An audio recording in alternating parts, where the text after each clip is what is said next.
अस्सलाम वालेकुम दोस्तों, मैं आपको अपने चैनल QS.PK में खुशामदीद कहता हूँ। आज हमारा master project rate analysis series का लेक्चर नंबर 6 है और BOQ item number C1 backfilling.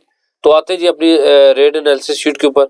अच्छा, आप दोस्तों के साथ शेयर करते चलूँ कि ये जो फॉर्मेट है ये मेरे फॉर्मेट सीरीज के अंदर डिटेल से बताया हुआ है। ऐसे जो फंक्शन वाला कैसे अप्लाई करते हैं ये भी QS एक्सेल सीरीज के अंदर आप उसको देख सकते हैं। अगर आपको ये चीज़ें अभी तक समझ नहीं आई तो आप उस सीरीज को जरूर देखें, चला ये सारे कंसेप्ट क्लियर हो जाएंगे।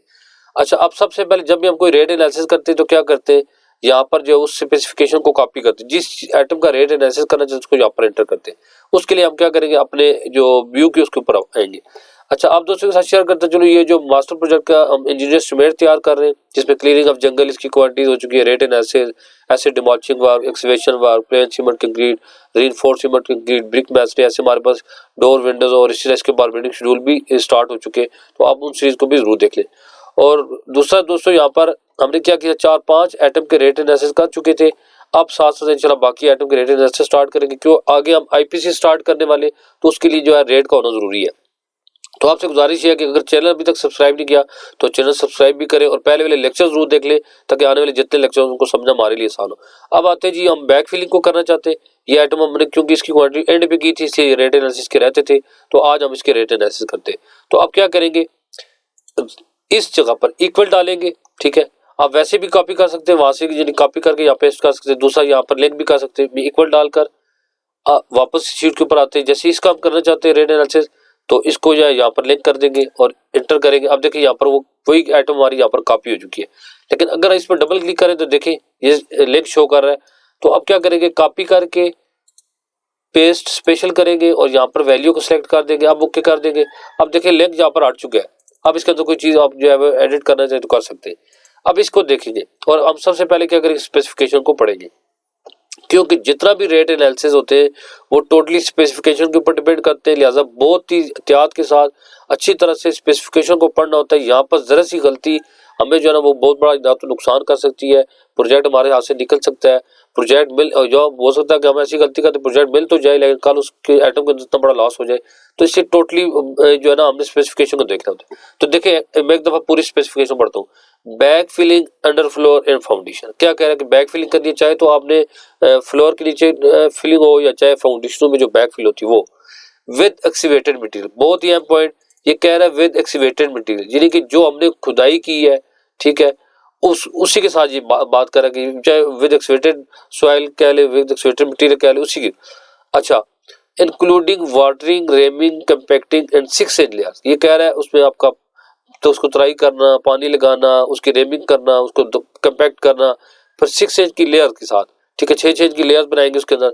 Add optimum moisture content to achieve 95% modified dry density as per एस्टो standard etcetera, complete in all respect as per drawing specification.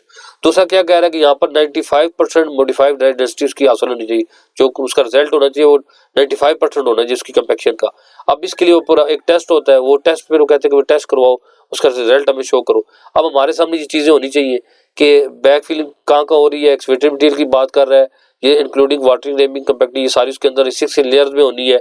अच्छा, फिर उसके अलावा उसको एक टेस्ट होना है। अब इसकी कॉस्ट हम सारी चीज़ें इसके अंदर ऐड करेंगे, ठीक है, ये होगी हमारी स्पेसिफिकेशन।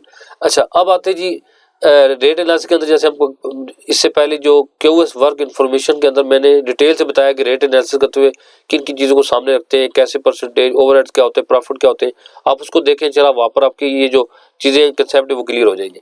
अब हम 3 चीज़ों को, मटेरियल, इक्विपमेंट और लेबर, ये 3 चीज़ें होती है जिसके ऊपर हम जो है रेट एनालिसिस कर रहे होते हैं। अब देखिए यहाँ पर मटेरियल क्या है, मटेरियल हमारे पास इस वक्त मास्टर प्रोजेक्ट की बात कर रहा हूँ कि मास्टर प्रोजेक्ट की ये ड्राइंग्स है। दोस्तों आपके साथ शेयर करते चलो कि ये ड्राइंग मैंने अपने चैनल के ऊपर अपलोड की हुई है, आप उनको वहाँ से डाउनलोड कर सकते हैं, ठीक है। जैसे अब ये हमारे पास मास्टर प्रोजेक्ट का प्लान था। अब ये फ्लोर जहाँ पर जो फिलिंग होनी है, ठीक है, और इसी तरह जो फाउंडेशन थी उसके यहाँ पर जो बैक फिल होनी है, तो इसकी बात हो रही है, ठीक है। अब देखें मास्टर प्रोजेक्ट में आपके साथ एक इमेज शेयर करता हूँ आपके साथ। ये हमारे पास मास्टर प्रोजेक्ट की फाउंडेशन थी। अब इसकी क्या थी, देखिए यहाँ पर बहुत कम बैक फिलिंग है। वजह क्या है, वजह इसलिए है कि भाई जो इसका रोड लेवल है या NSL लेवल है, ठीक है, वो रोड लेवल और NSL में कोई फर्क नहीं है, यानी कि हमारे पास FFL से नीचे है, NSL टोटल 1 फुट चेंज किया है, ठीक है। और यहाँ पर जैसे हमने इमेज के अंदर भी देख रहे हैं कि यहाँ पर हमारे पास ज़्यादा डेप्थ नहीं है, ठीक है। अब इस केस में क्या है कि ये जो एक्सवेटेड मटेरियल जो हमारे पास मिट्टी पड़ी हुई है, यही मिट्टी हमारी वापस इसमें पड़ जाएगी। ठीक है। अच्छा, दूसरा केस के मिसाल के तौर पर जैसे यहाँ पे आपको नजर आ रहा है किसी मिट्टी को हमने डाल दिया, पानी वगैरह लगा के उसकी कंपेक्शन कर दी। ठीक है, एक केस तो अब एक केस तो ये होगा। दूसरा केस इस तरह का हो सकता है कि ये मिसाल को जो फाउंडेशन है उसकी डेप्थ बहुत ज्यादा है, यानी कि उसका रोड लेवल और जो NSL लेवल का फर्क है ना वो काफी ज्यादा है। तो ज़ाहिर बात हम क्या करते हैं, जब हम बिल्डिंग उठाते हैं उसको रोड लेवल पे लेके आते हैं। ठीक है। अच्छा, अब उसके यहाँ पर डेप्थ ज्यादा है, तो इस केस में क्या होता है, अब ये गस्सू फील है, जिंदगी सिल्टी सेड मिट्टी मिली हुई रेत होती है। ठीक है, इसके अंदर क्या खासियत, इसको जितना पानी लगाए कंपैक्ट कर ले एक दफा ये दोबारा बैठती है, जबकि मिट्टी के अंदर ये चीज नहीं होती। मिट्टी की वो बाद बैठ जाती है, पानी लगा के बहुत ज्यादा दलदल की शक्ल अख्तियार कर लेती है। ठीक है, तो अब इस केस में क्या होता है कि इस केस में फिर हम क्या करते हैं, गस्सू इंजीनियर कहते भाई गस्सू को डाला जाए। ठीक है, अब हम बना रहे हैं क्या, इंजीनियर एस्टीमेट। ठीक है, तो ये चीजें फिर हमने देखनी होती है प्रोजेक्ट को सामने रखकर भी हम यहाँ पर कौन सी आइटम को डालें। ठीक है, अब एक्सवेटेड मटेरियल तो हमें यहाँ पे पता है जी कि यहाँ पर वही मिट्टी हमारी चल जाएगी, ज्यादा कंपेक्शन नहीं हो रही, कुछ ज्यादा फिलिंग नहीं हो रही। ठीक है, तो इसलिए इस केस में क्या किया हमने, उसी एक्सवेटेड मटेरियल की बात कर रहे हैं यहाँ पर। ठीक है, और इस केस में कोई ऐसा केस होता फिर क्या करते हैं, हम गस्सू फिल की बात करते हैं। ठीक हो गया। अच्छा, यहाँ पर एक्सवेट दूसरी एक और चीज बहुत ही अहम चीज, इसको आपने समझना है। यहाँ पर आते हैं, अब आते हैं BOQ के ऊपर। देखिए जी, हमारे पास जो एक्सवेशन हुई थी, टोटल एक्सवेशन कितनी निकल आई थी, हमारे पास 2993 CFT, यानी 3000 CFT के करीब हमारे पास एक्सवेशन यानी एक्सवेटेड मटेरियल हमारे पास कितना निकला है, यहाँ पर 3000 के करीब, 3000 CFT।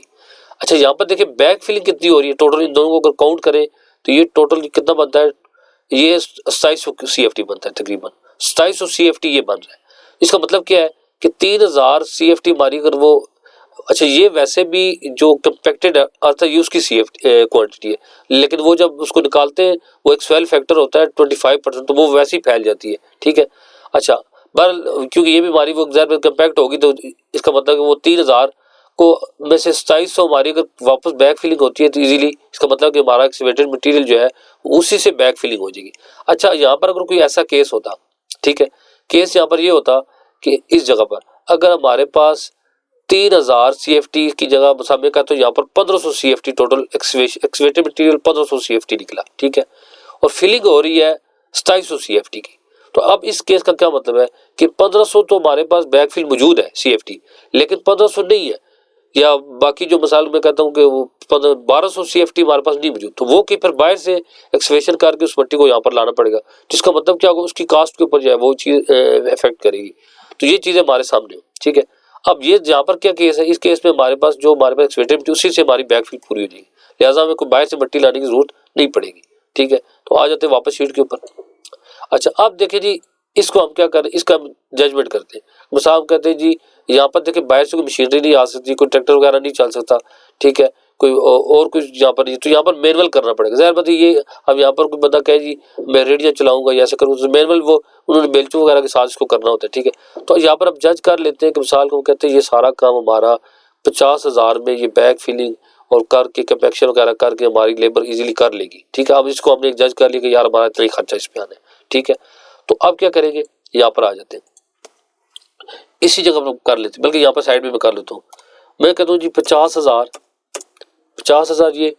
अच्छा, इसके अंदर हमारा हम कहते हैं ये जो टेस्ट था हमारे पास, हम कहते हैं जी 3-4 हज़ार हमारा टेस्ट का लग जाए, 4,000 में डाल 3,000 डाल लेते। ठीक है, 4,000 डाल लेंगे।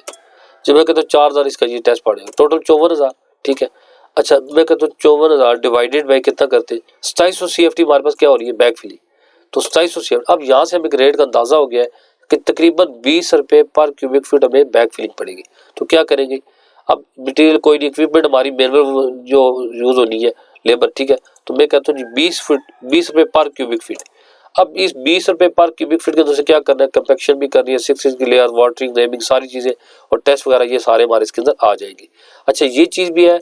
दूसरा, जैसे हम खुद जज के लिए कोटेशन भी ले सकते हैं, किसी जो अपने जो कंट्रैक्टर वाला काम कर रहे हैं उनसे पूछे, हाँ भाई ये इतना सा काम है, कितना किस पे खर्चा आएगा, वो बता देगा जी 54,000 या 50-60 हज़ार इतना आपका आ जाएगा। वहाँ से हम इसकी पर क्यूबिक फीट लेबर निकाल ली। ठीक है, उसके बाद क्या करेंगे, जैसे अच्छा देखिए जी, ट्रांसपोर्टेशन कोई चक्कर नहीं इसमें, टूल एंड प्लांट मैंने इस रेट एनालिसिस के अंदर ऐड कर दिया। कौन से वाले, जैसे हमारी कोई छोटी मोटी मशीनरी, बेलचे वगैरह, ऐसे और कुछ चीज़ें इस्तेमाल होनी है, ठीक है, तो उसको हम कुछ परसेंटेज डाल सकते हैं। नहीं तो ये रेट में वैसे ही कवर हो जाता है, ये चीज़ें आप कर सकते हैं। उसके बाद जैसे हमने इसके ऊपर ओवर अप्लाई कर दी, 10% ओवर ऐड होगी, उसके साथ देखिए 2 रुपये हमारे पास मजीद ओवर इसके अंदर ऐड हो जाएंगे। 0.60 मैंने इसमें 3% हिसाब से टूल एंड प्लांट डाल दिया, ठीक है। अब यहाँ पर आपका एक रेट निकल आया। बेसिक रेट इसलिए कह रहा हूँ कि इसके अंदर आपने ये वो चीज़ है, देखो ओनर जो होता है, जो कंपनी का मालिक होता है, उसको इस रेट से गर्ज नहीं है। उसने देखना है, उसने कहा ये करके जिस रेट में हमने हमारी आइटम हो जानी है, सारे सबके खर्चे निकल गए, सैलरी सारी स्टाफ की सैलरी निकल जाए, मुझे पास है ना, अब उसको प्रॉफिट से गर्ज है, ठीक है। तो वो बेसिकली इसको देखता है कि मुझे आइटम के ऊपर कितनी प्रॉफिट हो रही है, तो लिहाजा इसके अंदर आपने गलती नहीं करनी। यहाँ पर रेट हमारा बिल्कुल सही होना चाहिए। अगर मिसाल को यहाँ पर रेट हमने किसी जगह पे कोई आइटम छोड़ दी, कोई चीज़ मिस कर दी, तो मिसाल में कहता हूँ यहाँ पे 2-3 रुपये कम पड़ गए, या इस आइटम के अंदर हमने जो रेट कम डाल दिया, एनालिसिस सही नहीं हो सके, तो ज़ाहिर बात है अब जब कल वो सारी चीज़ें जब हमें रेट वेंडर को भी देने पड़े, कंट्रैक्टर वगैरह को जो देंगे, सब कंट्रैक्टर को बाकी खर्चे वर्चे निकलेंगे, तो जब ये चीज़ पूरी नहीं होगी तो फिर डेफिनेटली हमारा प्रॉफिट कम होगा। और ये चीज़ जो है ना वो ओनर को फिर चुभेगी, भाई कि मेरा प्रॉफिट क्यों कम हुआ है, इसमें तो इस आइटम में मुझे कुछ नहीं बचा। इसलिए ये जो रेट है ना, इसको सही करना है हमने, ठीक है। उसके बाद जैसे मैं इसके ऊपर 10% प्रॉफिट डाल दी, ठीक है, और उसके अलावा फिर इसका सब टोटल कर दिया, दोनों का सब टोटल हो गया, ठीक है। और उसके बाद जैसे भी हम कहते हैं जी यहाँ पर टैक्स 7.5% जिस अदारे का जिस एस्टिमेट बना रहे, तो वो कहते हैं हम 7.5 पर टैक्स भी अपने डाल दें, तो 7.5% टैक्स मैंने इसके ऊपर डाल दिया। कोई और टैक्स हो वो भी हो सकता है, ठीक है। अब नीचे टोटल कास्ट, क्योंकि हम पर क्यूबिक फुट के ऊपर कर रहे हैं, ठीक है, ये आइटम नंबर C2 लिखा हुआ है, BOQ की आइटम है, ठीक है। अच्छा, अब पर क्यूबिक लिहाजा मैंने पर क्यूबिक फुट इसको कर दिया, नीचे भी पर क्यूबिक फुट की रहने दिया, ठीक है, 26.72। अच्छा, अब देखिए यहाँ पर इस रेट एनालिसिस को मैंने इस अंदाज में बनाया कि अगर हम कंट्रैक्टर क्यों इसके साथ काम करें, यानी एज अ कंट्रैक्टर क्यों इस काम करें, किसी कंट्रैक्टर के साथ काम करें, उसके लिए रेट एनालिसिस करें। तो ये रेट एनालिसिस हमने इस तरह किया कि भाई अगर किसी जगह पे बिड करनी पड़े, कोटेशन देनी पड़े, तो ज़ाहिर बात उस जगह पर जैसे यही हमारे पास है इंजीनियर एस्टिमेट साहब का तो फाइनल हो चुका है। अब जो है वो जिस अदारे ने कहा भी कोटेशनें दो, उसने ये रेट उड़ा दी कि मैं अपने अपने रेट भरो। तो इसका मतलब क्या होगा, एक कंट्रैक्टर नहीं होगा, बहुत सारे कंट्रैक्टर अपने रेट देंगे, तो ये जो कंट्रैक्टर का क्यूएस होगा, जिस कंपनी ये वो अपने रेट भरेगा तो दे, यानी कि एग्जैक्ट एक्यूरेसी रखे उसमें, ताकि ना रेट बहुत कम हो कि उसमें हमें लॉस ना हो, और ना रेट बहुत ज़्यादा हो कि भाई दूसरे वेंडर को प्रोजेक्ट अवार्ड, किसी दूसरे कंट्रैक्टर को प्रोजेक्ट अवार्ड, तो उसे दोनों चीज़ों को सामने रखना होता है, ठीक है। ये तो यहाँ तक। अब नीचे देखिए जी, provision for engineer estimate at the rate of per 1 CFT, और फिर यहाँ में 10% रखा, इसके ऊपर इसका रेट बढ़ा दिया। ये क्या वजह है?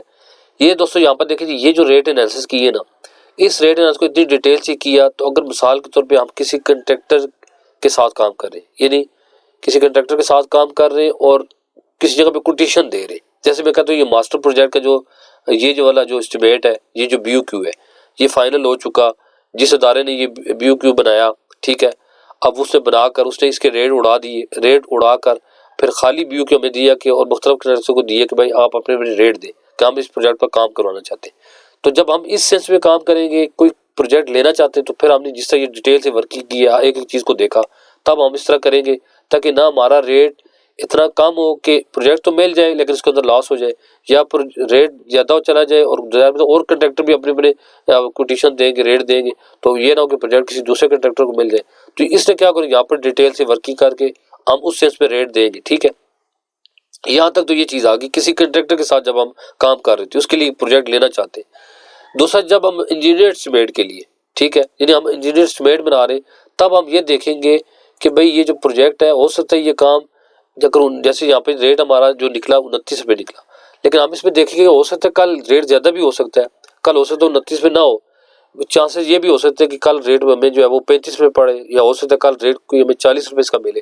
तो इंजीनियर एस्टिमेट में क्या करते हैं, फिर हम उसको जरा सेफ साइड पे रहते हैं, क्योंकि हमने सेफ साइड को बताना होता है कि इतने में ये काम हो सकता है, एकदम बजट की अप्रूवल हो जाएगी। मिसाल के एक प्रोजेक्ट के लिए 5 करोड़ की अप्रूवल हो चुकी है, लेकिन अगर वो कल पता लगे जी 5.5 करोड़ उसके ऊपर आ रहा है, ठीक है, तो ये जो 5 करोड़ के बाद जो ये जो 50 लाख और लेने होते ना, इसको निकलवाने के लिए फिर बड़े तरले करने पड़ते हैं, इसके फिर बड़े मसाइल सामने आते हैं, फिर इंक्वायरीज होती है भाई क्यों प्रोजेक्ट 5 करोड़ से ऊपर क्यों जा रहा है, तो ये चीज़ें सारी फिर सामने आती है। इसलिए अभी से हम जब उसको सेफ साइड पे रखेंगे, यानी कि अब ज़्यादा भी इतना भी नहीं करना, ब्लेंडर भी नहीं मारेंगे, लेकिन जो चांसेस हो सकते हैं कि ये रेट ना हो सकता है उसको हम फिर अडॉप्ट कर लेंगे।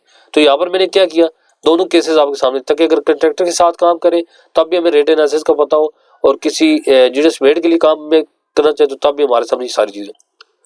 तो इसलिए मैंने क्या किया कि इसके ऊपर ये जो है वो 10% अप्लाई कर दिया। मैंने कहा जी ये 26 या 72 हो सकता है, ये इसका रेट हमें ये भी चांस हो सकता है कि 29 रुपये भी बढ़ सकता है, लिहाजा उसको हमने फॉलो कर लिया। अब ये कोई परसेंटेज ये नहीं है कि अब इस परसेंटेज को आप इसी तरह करेंगे, ये सिर्फ मैंने इसलिए बताया कि जब हम अगर इंजीनियर एस्टिमेट करेंगे तो तब इसके ऊपर जो वर्किंग होगी उसके हिसाब से करेंगे, और अगर कंट्रैक्टर के साथ काम करें, प्रोजेक्ट लेना चाहते हैं, तब बहुत ज़्यादा डिटेल में कोशिश करेंगे जितनी भी चीज़ हो रही है उसी को हम इसके अंदर ऐड करें, ठीक है। और इंजीनियर एस्टिमेट के लिए जब करेंगे तो देखेंगे यार कि हो सकता है कि ये चीज़ ज़्यादा वाली जो चीज़ है उसको ले लेंगे, हो सकता है कि कल हमें इतना भी रेट पड़ सकता है, तो इसलिए दोनों चीज़ों को हमने देखकर चलना होता है।